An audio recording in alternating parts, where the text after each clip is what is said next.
Hey guys, welcome to another Graphic Sauce Media video. Today we have a huge purchasing decision to make. We are looking at upgrading our second and third cameras into 4K cameras so that way we can shoot and deliver our films in 4K. Right now we are delivering in 1080p because of the limitations of our second and third cameras.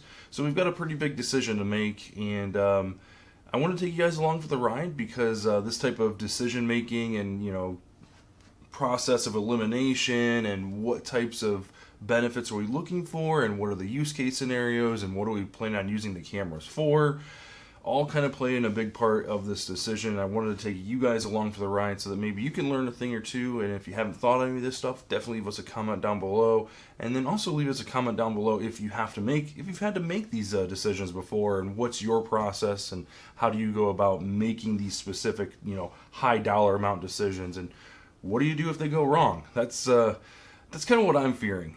What happens if this doesn't work out and I make a mistake? So let's hang on through the intro and let's head over to the computer and take a look at what types of camera setups we are looking at. Let's roll the intro.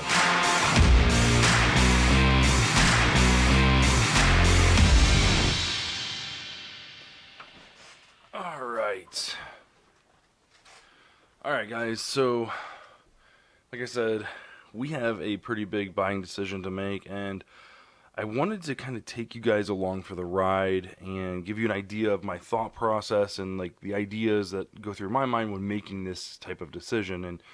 And this isn't a light decision. This isn't something you're like, oh well, if it works out, great. If it doesn't work out, I mean, you can still return equipment and things like that, but it's a huge hassle, and I would rather make one decision, one purchase, and let that be it. Now, I'm not saying that I can't make revisions and things like that, but I would like to do my due diligence and really look at what I'm trying to get out of this kit and what my goals are, and try to make a single well-rounded purchase decision. That way there isn't a lot of returning, there isn't a lot of grief of like, oh, I wish I would have done this, or man, if I spent too much, I should have downgraded a little bit, or whatever the case may be. So let's kind of talk about what my goals are for this decision. So, like I said, we are currently shooting on the GH5, fantastic 4K camera. It's glorious. I absolutely love the camera. I wouldn't change it for the world. In fact, I reached out to a couple of my Facebook groups and asked them what would you guys do, and a lot of them said upgrade from the GH5 and go this route. Sony's got so many better offerings, and so does Canon and things like that. Not a lot of Nikon, which is interesting. I'm not sure if Nikon's just a picture camera at this point, but I don't know. Anyway, and I don't want to get rid of the GH5. I really enjoy using it. I know it really, really well. Not perfect, but I still know it really well, and that's kind of where I want to stay, is in that ecosystem. So the idea here is we're going to be using these cameras for a couple different reasons, a couple different scenarios and things like that. So I've pretty much made a list of what in a perfect world would be what I would need in the camera for the rest of this kit. So right now what we're going to be using we're going to be purchasing two cameras. This is going to fill out our kit for a camera B and a camera C. So in terms of like wedding videography, we always have a camera on the left hand side facing the groom and the right hand side facing the bride. Those are always recording. They're focused on both those two. They're kind of close-up shots, and they're kind of like the in between the cut shots, if you will, like almost like the B-roll, but not really B-roll, in the sense that it's filling imagery for when my main camera, which we use right now is the GH5, is moving between shots. So this is the angles that I cut to when I'm moving between shots. I also use this when we're when the couple is saying their vows and kind of getting the reaction from the other person. So it's not just the in-between cuts, it still needs to be a decent shot and stuff like that. Right now we've got two different Nikons, a D3200 and a D750, I believe. And sometimes I have two two of the D750s. When my wife doesn't have a photo shoot or a wedding that day, I can snag both of hers. Again, these are both Nikons are hers. The D750 is one that she actively uses, so if she has a wedding that day, she has that camera, so I'm left with the GH5 and the Nikon D3200, which is a very entry-level camera, and so I'm only left with those two cameras, first of all. So upgrading to 3 cameras will be a fantastic, no matter what camera I'm looking at, because I'll always have 3 cameras, all three points of view that I'm looking at. So from that standpoint, we're looking at an upgrade no matter what we choose. But I still have some needs that I want met and goals that I want to hit with this upgrade. So first of all, with the G8 or with the 2 Nikons, they only shoot in 1080p. So that means I can only deliver my films in 1080p, even though my GH5 shoots 4K. So one thing that I would like to do is make sure that this next set of cameras is 4K. I would like to step up my resolution for my delivered films to 4K to my couples. That's kind of the one whole thing behind this upgrade, is to make that step, being able to advertise that. The other thing that this move to 4K will allow me to do is get a better use out of my drone. I've got a Mavic Pro, yes, the original Mavic Pro, but it still shoots 4K. So I'll be able to use that resolution to its fullest, as it's intended, versus shooting 1080p or 4K and cropping in to 1080. So there's a couple pieces of equipment that I already own that shoot 4K. These cameras coming in need to be able to shoot 4K without a question, so that way I can bump the delivery of my final product in that resolution. The second goal or task or whatever that I want to complete is unlimited recording. This is a huge one for a couple different reasons. Number one, running 3 cameras by yourself is difficult enough. But with the 2 Nikons right now, there's a 20-minute limit on the record time. So you can't set it and forget it, right? And that's what I'm looking for. I'm looking to nail the I'm looking to nail the focus and just let it go. Push record, let it go, right? And that's kind of what I want. I typically will go back and double check to make sure that the framing's right and stuff like that. But 9 times out of 10, that camera is unmanned. And having to worry about while I'm filming with the GH5, like down the aisle, like, oh shoot, when was the last time I checked camera A or camera C? Are they still recording?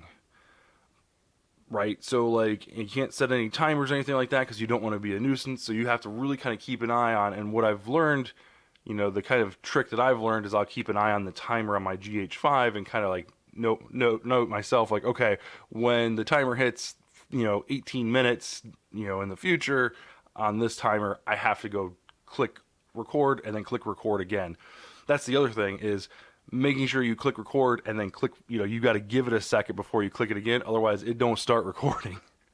And I've had that happen before, not on a wedding, but on on a podcast, on one of my other YouTube channels, and not getting that extra angle has made things a little difficult. But I would hate to have that happen during a wedding. But I do my due diligence and make sure that it is recording, but it's always in the back of my mind. I really don't want to have to worry about that. I want to be able to make sure that I'm focused 100% on getting these shots, up close, exchanging of vows, exchanging of rings, the kiss, and then coming down the aisle, stuff like that. All that, needs to be at the forefront of my mind, and having unlimited record time is huge.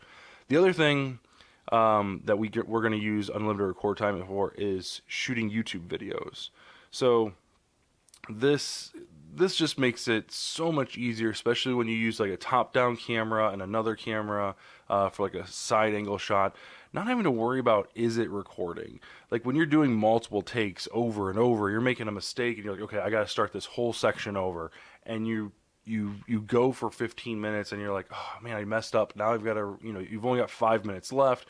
So just to kind of keep the flow going, just being able to hit record and know that they're recording. So not from a wedding standpoint, but from a YouTube creator standpoint, being able to just hit record and go.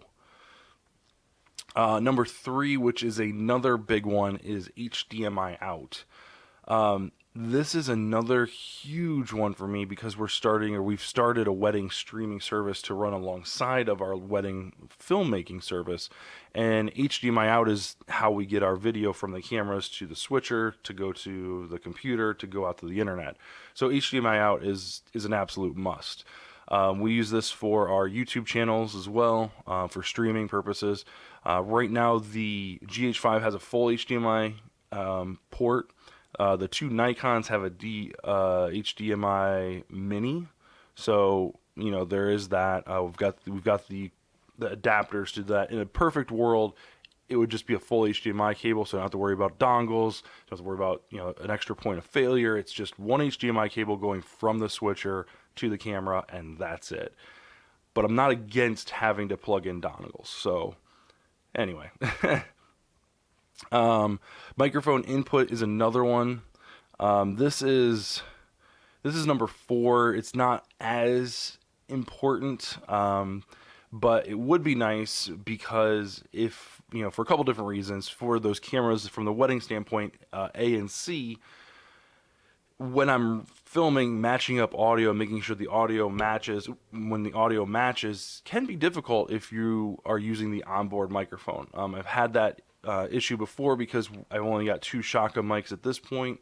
So when I have 3 cameras, one of those cameras is going to be onboard sound. So matching that up is a little bit different, and it can be challenging. And just making that workflow just a little bit more smooth, and having that that jack to allow me to put the shotgun microphone on top, or in the case for when there's a lot of people talking at like a reception, being able to plug in a wireless microphone receiver, to multiple cameras to make sure that I get everybody's audio into the camera. That's another reason why having that microphone input is vital. And then I want to stay with, like I said, I want to stay with Panasonic. I want to stay with the Micro Four Thirds line. And right now, like I said, I have 2 different cameras as my A and C. At least they're from the same manufacturer, but in some cases they're 2 completely different models. In some cases they're the same model. But when you think about it, having 3 different GH5, Nikon D3200, and a Nikon D750, those are 3 different types of cameras with 3 different sensor sizes, and the color profiles are completely different. The menu systems are completely different.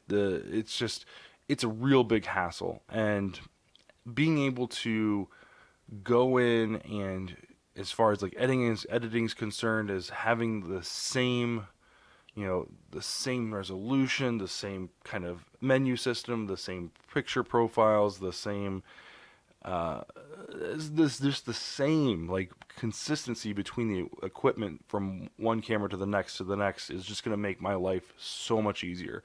So that's number 5. And I feel like those aren't really that strenuous of needs. There's a couple that are flat out, I have to have them. So the 4K is a must. The unlimited recording is a must, and the HDMI out. Those three are the must. And then the Micro Four Thirds and the Panasonic, that's I would just like that because convenience. Being able to swap out lenses from one to the other. Right now I've got 2 cameras that share lenses, but they don't share it with the GH5. So being able to swap lenses when need be, with doing like portraits and just like handheld stuff like that, not like the actual ceremony, because very rarely will I switch lenses in the middle of a ceremony. It's it's on there, it's shooting, it's good. So anyway, so that's kind of my needs. 4K, unlimited recording, HDMI, microphone input, and Micro Four Thirds Panasonic camera. Those are my 5 needs for this video, or for this upgrade. So let's take a look at our options here. And these are kind of options that I came across with asking people, what should I upgrade to? What should I bring on to complement the GH5? And this is kind of what I've got. So the first and the first and the most expensive, and we'll kind of jump around a little bit here, but the perfect world scenario would just be buy 2 more GH5s. Like, that would be the perfect scenario, right? So you have 3 cameras that are identical, that match. All the menu systems are exactly the same. You can set up all the settings in fact, you can carry the camera settings from one to the next to the next. So you don't have to go through the menu in all 3 of them. You can just load them on an SD card and move them from one to the next so that they're all identical. That's phenomenal, right? Perfect, right? You know, you've got, as far as the GH5, 20.3 megapixels, which megapixels aren't as big of a deal for the purposes that I'm going to be using. Like I said, these are both going to be on tripods. They're both going to be, unmanned and things like that. So there's some of these specs that aren't really necessity, more so a convenience. So like this website's phenomenal, guys. So like if you're trying to compare cameras, definitely head over. They don't sponsor the show or anything like that, or the podcast or anything like that. But imaging/resource.com, they have a phenomenal list of just specs and things. They update it regularly, where you're comparing 2 cameras together, and then it gives you which one has advantages, which one's got disadvantages, and it gives you exactly what those advantages are. Just things like that.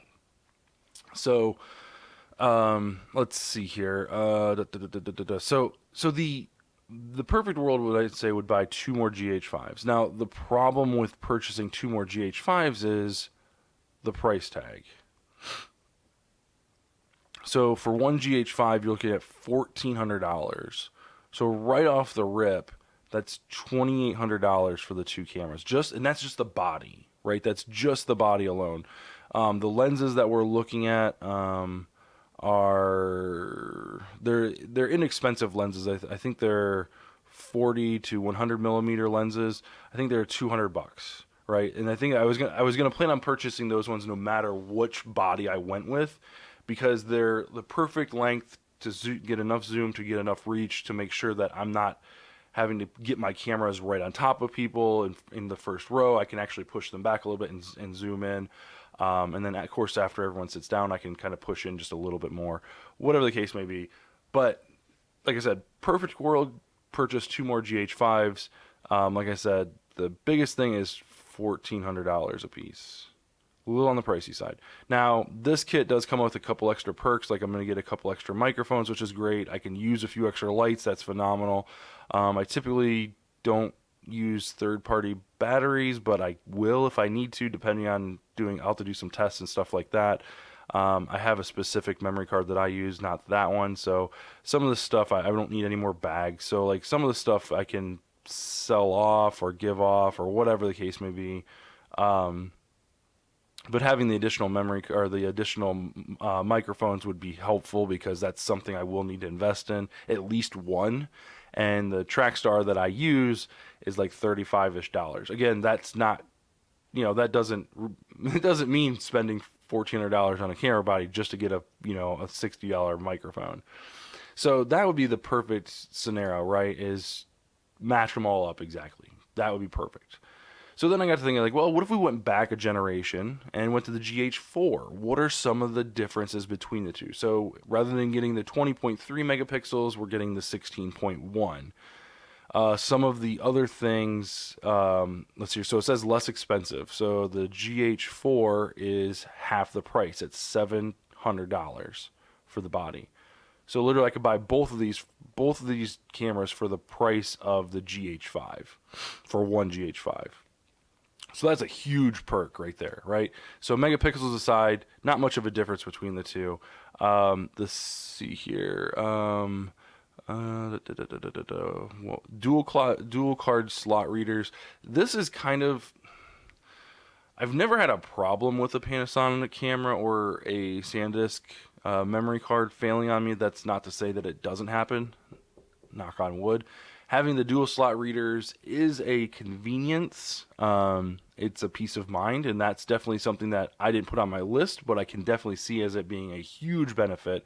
It does come up in conversations with brides, like, hey, how do you make sure that your cameras are recording, and what do you do to save against, file corruption and things like that. So that is a pretty big, positive to have on the GH5 side versus not having on the GH4 side. It has all of the same things, focus peaking, stuff like that. That's provided with both. So that's, another thing. Built-in Wi-Fi is provided with both. External mic jack, so there's that. HDMI out. This is one that's interesting. So the HDMI out on the GH4, I don't know if they show it here. They don't. Is actually HDMI micro. So that's the really small one, and that's a point of contention for me. It kind of gives me a little bit of, oh man, what do we do? Do we, should we do this? Because that's a point of failure for a lot of people, is the smallness of the HDMI out. Now, when we're recording and streaming and stuff like that, we always are tying down the actual cords themselves, so the weight of the cord isn't on the plug, it's on like the tripod. So we do take that precaution. There is a cheese grade body house, or whatever they call it, housing that you can purchase that'll go around the camera, and it has a specific clasp that'll go around the HDMI cable, which is nice, and that's kind of got its own like finger tightening bolt on it, so you can make sure that's nice and tight so it's not moving. So there is that. So that's one thing that we need to consider, is that HDMI port is a micro. We will need to purchase the adapter to go from HDMI full to HDMI micro. The resolution on this is slightly smaller. Does it say it on here? I don't think it does. Yeah, the resolution is slightly smaller. It's still 4K, but it's slightly smaller. It doesn't say it on here, unfortunately. The one thing that it doesn't say. So, let's see here. Yeah, I can't remember what the resolutions are. It's still 4K. They're both 4K, but the GH5 has a little bit more resolution, which is nice because if you need to crop in ever so slightly, you can, having those extra pixels to kind of give yourself a little bit of wiggle room. So, here we go. Those are that's just the megapixels. Never mind. Okay. So the other option that we could go with is the GH4 versus the GX85. So the GX85 has a similar feature set to the GH4. It's the one thing that it doesn't have is there's no external mic jack. So that's the one thing that kind of is frustrating. Wonder. Let's do a quick search. GX85 HDMI port. Wonder what size it is. Clean HDMI. I think it's a full size one. Actually, let's just look at the images.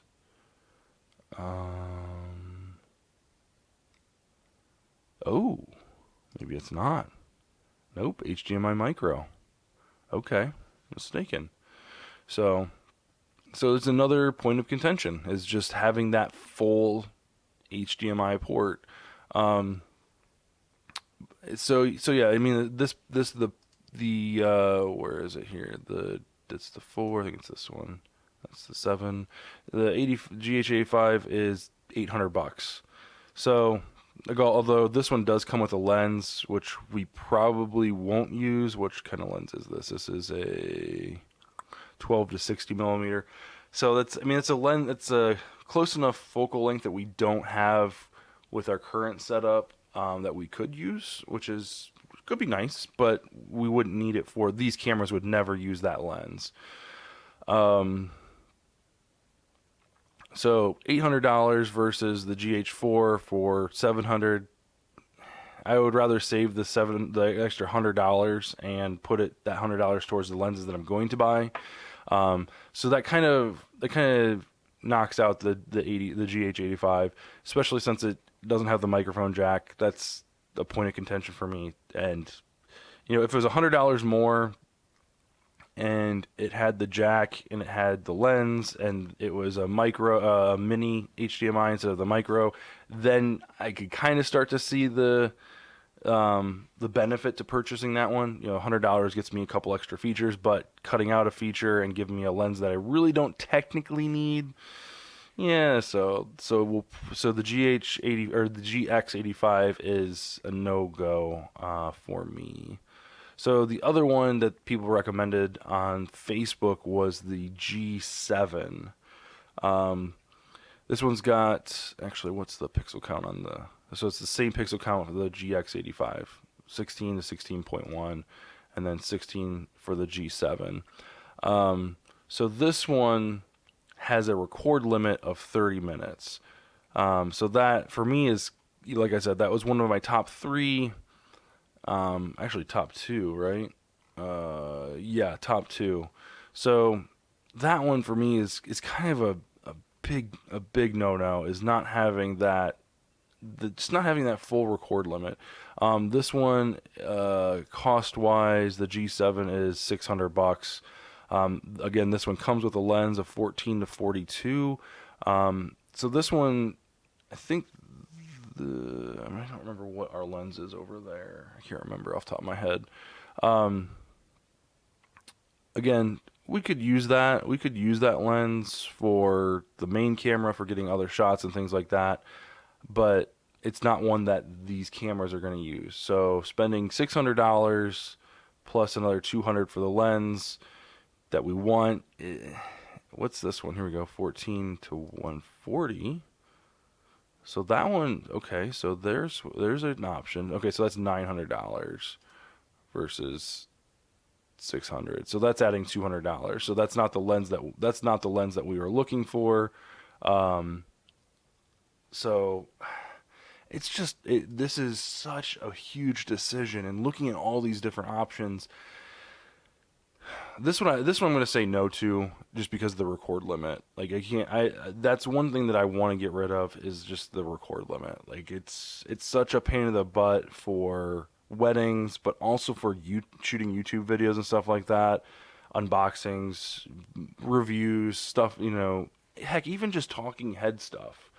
I've got a couple ideas for some podcasts that I would like to host here in the studio for this channel. And being able to record those without having to worry about getting up and pressing record. I mean, and the nice thing about these cameras is you have some of them, not all of them, Wi-Fi, built-in Wi-Fi.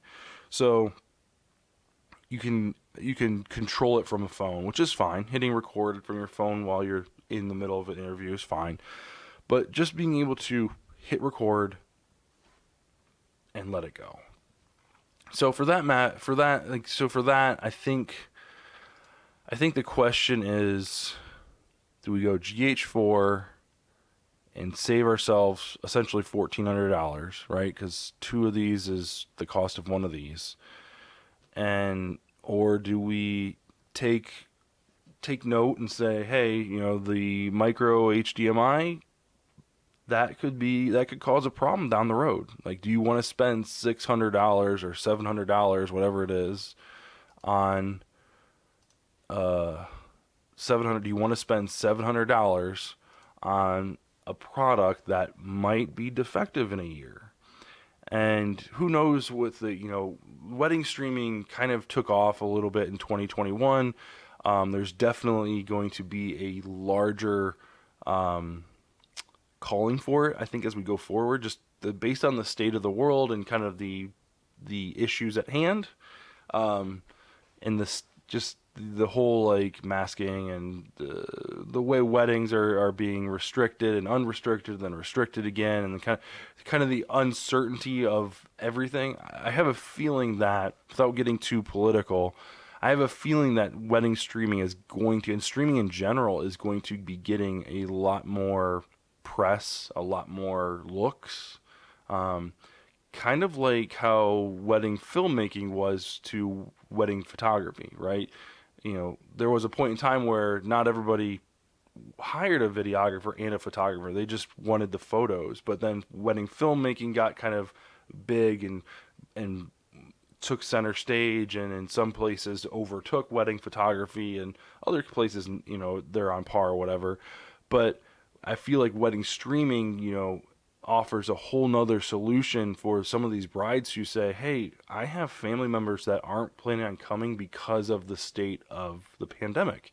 How am I going to get this? How are they going to play a role? And being able to stream their ceremony, is one thing. Being able to set up and stream part of their first dance or whatever the case may be is something that I think a lot of brides are going to be looking to, and that, is that HDMI micro port going to create an issue? And then I mean and we know that they have this has unlimited record time. The one that's on here, the GH4, this is the US. I think it's the European one that has a 30-minute record time. At least I thought it was at one point in time. At least at the launch, it was like that. I don't know if they've switched it or updated that in the firmware, but this is the US version, so it's got an unlimited record time. Having the extra pixels, the extra resolution, and the dual card slot reader is all this the extra things that I wasn't looking for. Like, I wasn't really looking too hard at the dual card slot reader. So that's an added bonus. I could definitely see the benefit. The extra pixels, that's not as big of a deal for me, because as long as it's still a 4K resolution, I can bring the GH5 down to match the GH4 and still have it be at 4K. So it's just one of those things that you have to think about. And I'm kind of curious as to what you guys would do in this situation. It's just both provide all the way down. And there isn't a lot of difference. I'm not worried about, JPEG buffers. I'm not worried about anti-aliasing, internal flash, no. Longer battery life, I'm not too worried about that, because 9 times out of 10, if I need to swap a battery, I can do that. But those batteries last for hours on end. I've only had one wedding go over an hour or close to an hour, so that's not a thing. And if I knew I was going to go longer than an hour, I've got battery packs that I got AC adapters to plug into the wall, so just run an electrical cord to them, and then you could record literally forever until your memory card is full. So I guess that's kind of the decision that I need to make. So let's go ahead and wrap up the video and go from there. Alright guys, so there it is. That's kind of the state that we're in. You've got the GH5 as like the best case scenario, matching the other GH5 as our main camera. So running 3 of the exact same cameras is like the perfect world scenario, right? That would be absolutely the greatest thing, because I know my way around the GH5. The ports are all the same. The cords, don't change. Dual memory card slot reader is a plus that I hadn't even thought of. Then you've got the GH4, which offers about the same experience as the GH5 at a half the cost. You've got the the G7 and the G85 or the GX85. I feel like those two cameras have their limitations, whether it's the microphone jack or the limited record time, the form factor. There's just something about the body of the GH series that I really, really enjoy. So I really have some thinking to do. Between those two cameras, and I think that's what it's going to be, the GH5 or the GH4. And I'm kind of curious, what are your guys' thoughts? What would you do? What would you do in my situation? Would you go with, the budget-friendly GH4 and just call it a day, purchase 2 of those, get the kit lens, or not the kit, get purchase 2 of those and then get the lenses to go with them and call it a day? Or would you go and spend the extra money going with the GH5 and kind of future-proofing yourself, giving yourself a little bit more resolution, and the extra port, the memory card slots, things like that? How often does that come up? I'm kind of curious to hear from you guys. How often does it come up with your couples or with your client about the integrity of the film that you're using? That's kind of a weird way to put it. How often does that come up? So how often does that come up with the integrity of the memory cards and the redundancy that you have with your memory cards? With something like the GH4, where it's only going to record to 1 memory card, and if that memory card fails, you're done. That's all there is to it. But with the GH5 having the dual slots, and like I said, I always record to both memory cards on my GH5, no matter where I'm at, wedding or not. But is that something that comes up with you guys? I've had it come up a couple times a year. It came up with my last bride that I spoke with, and letting her know that my GH5 does have that dual clot. My GH5 does have that dual slot memory card reader. The Nikon D750 has dual slot memory card readers. So that peace of mind is there. So I'm not sure if that was something that won her over, or that was like a checkbox that she's like, oh, whew. But I'm kind of curious to hear from you guys. What would you do in this situation? I'm not going to make a decision today, but we've got a wedding coming up in May, and I definitely want to make sure that I have this purchase taken care of before that wedding comes up. So we've got a couple weeks left before that wedding. So let's go ahead and let's see your thoughts down in the comments below. So make sure you leave a comment. Tell me what you would do in this situation. Would you go with the GH5, match the camera that we've got? Would you completely wipe the whole thing clean and go with something completely different from like Sony or from Canon or whatever the case may be? Remember, we need a total of 3 cameras and 3 lenses to go with those cameras. So I'm kind of curious what your guys' thoughts are going to be. Should we go with the GX85 or the G7? Tell me what you guys would do in my situation. I kind of have an idea in my mind what I want to do. It's just, should I pull the trigger or should I kind of play it safe? We'll find out. So thanks for watching, guys. Make sure to hit the subscribe button on your way out. Leave a like on the channel if you enjoyed this type of content, and we will see you guys in the next video. Thanks for watching.